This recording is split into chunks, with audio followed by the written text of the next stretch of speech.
This is a really interesting thing. And I actually think Tom Perez, the former DNC chair, just kind of said the quiet part out loud. Because if you didn't notice, Tom Perez of the Democratic Party rigged the election, the Democratic primary, particularly the Iowa caucus, against Bernie this year. And I think he just, in an interview with the New York Times, I think he kind of just said the quiet part out loud because here's the question. I'm aware, but what does the private citizen Tom Perez think? The New York Times reporter asked him as far as whether Iowa should be the first state, the Iowa caucus should remain first or not.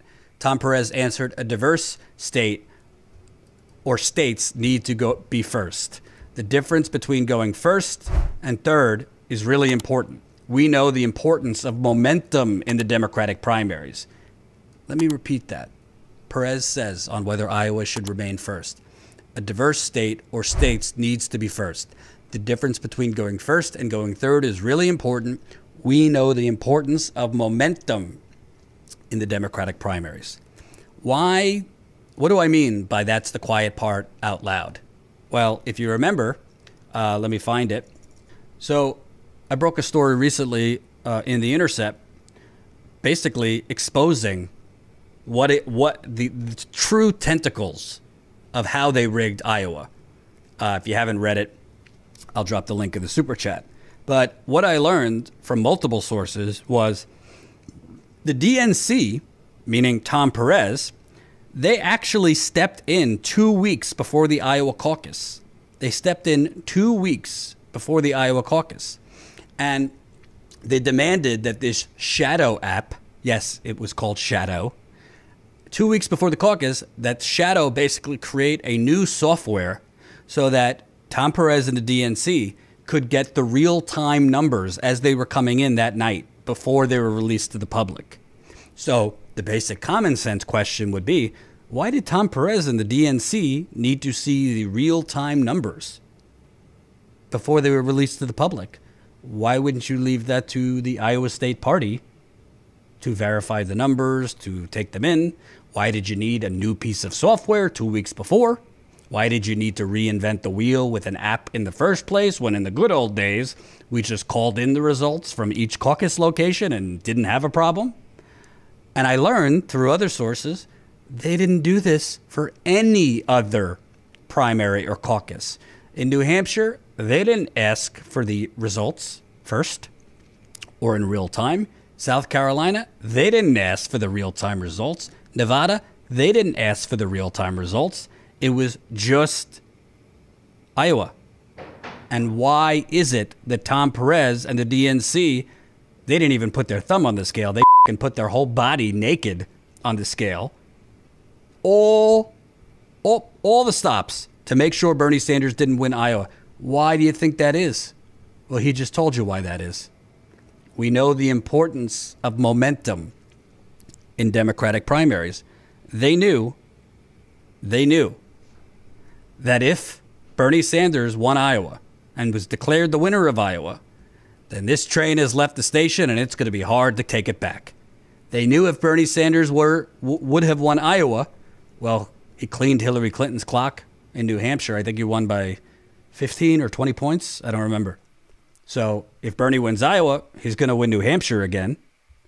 If Bernie wins Iowa and New Hampshire, well, Nevada is next. Bernie did pretty damn well. Bernie won Nevada in 2016, if memory serves me correct. So the Democratic National Committee, their mentality was, I don't care what we got to do. I don't care. We'll borrow the playbook out of the mafia if we have to. Stop Bernie Sanders. We cannot let him build momentum. And we saw what happened.